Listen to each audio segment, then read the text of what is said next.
Hello नमस्कार कोनिचिया सबैलाई है मेरो नाम सम्झना घिमिरे स्मार्ट स्टार्ट इन्टरनेसनल एजुकेसनबाट आज चाहिँ म मिनानो नियोन्गो एन्ड 5 को लेसन 1 देखि लेसन 25 सम्म डे टु डे राख्नेवाला छु है मलाई साथ सपोर्ट दिनु होला धन्यवाद है आजबाट युनिट 1 जाउँ है त यो भन्दा अगाडिको प्रोसेसहरु हिरागाना काताकानाको वर्डहरु हजुरले घरमै सिक्नुपर्ने हुन्छ है अनि त्यसपछि युनिट 1 को मिनिङ पढ्नु पर्ने हुन्छ अनि त्यसभन्दा पछाडी चाहिँ अब के गर्ने भनेपछि अनि चाहिँ यो भिडियो तपाईहरुको लागि है त जाई किमाशो है युनिट 1 लेख्न सिकौं है त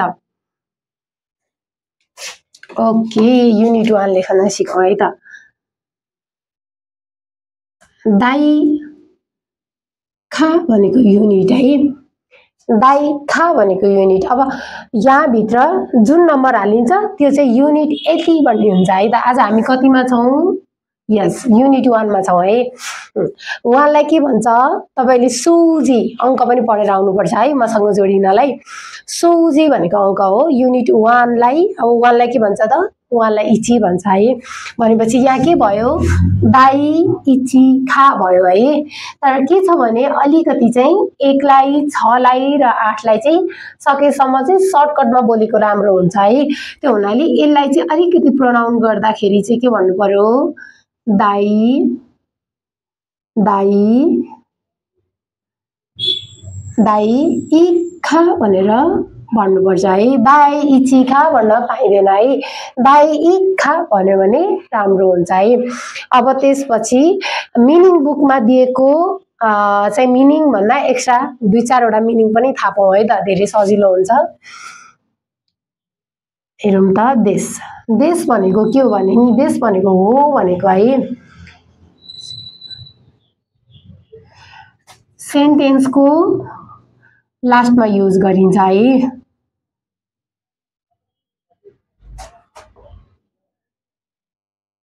ओके ओके है देश भनेको के त हो भनेको अब जस्तै म सम्झना घिमिरे हो भन्दाखेरि त्यो हो चाहिँ के त देश हुन्छ है ओके अर्को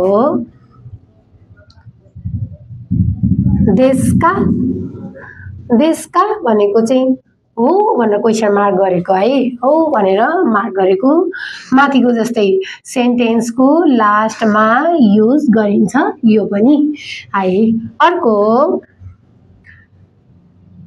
जारीमासे भनेको चाहिँ होइन भनेको है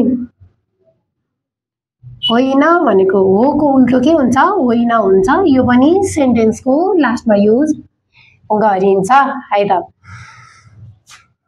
अब जाऊ हामी युनिट 1 को पार्टिकलमा जाम है त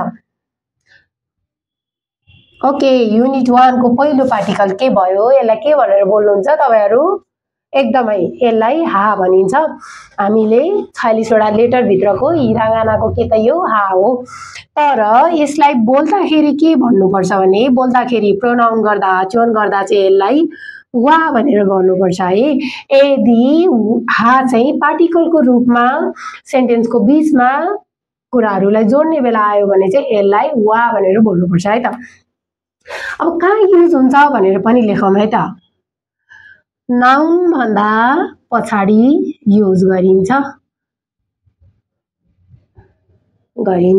है त नाउन भन्दा पछाडी युज गरिन्छ जा एक्जाम्पलमा जाम है त वाताशी वा गाकुसेई देश है वाताशी वा गाकुसेई देश वाताशी भनेको म है म चाहिँ विद्यार्थी हो म भनेको कुनै के त सब्जेक्ट हो यो सब्जेक्ट भन्दा पछाडी वा लाग्छ है त अब म हजुरहरुलाई मसँगै जोडिएर प्रब्लमहरु दिन्छ है त म चाहिँ टिचर होइन भन्न सिक्नु म चाहिँ डाक्टर हो भन्न सिक्नुस् है अनि अब हामीले देशका पनि युज गरेछ तपाई चाहिँ स्टुडेन्ट हो विद्यार्थी हो भन्न पनि सिक्नुस् है त यो तीनटा पनि सोलुसन गर्नुस् है अब हामी अर्को पार्टिकलमा जाम है त हाम्रो अर्को पार्टिकल छ मो पार्टिकल मो भनेको पनि अर्थ लाग्छ है।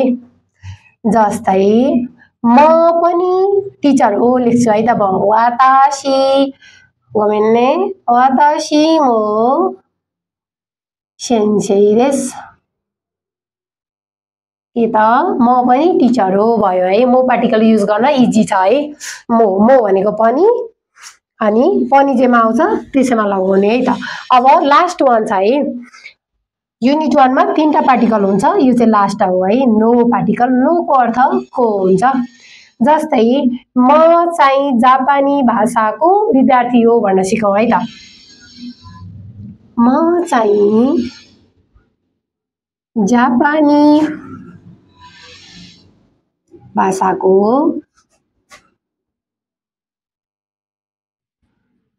विद्यार्थी हो। ओके ल जाऊ। जे छ नि त्यही कुराको अर्थ हाल्दै जाने है। धेरै इजी छ है।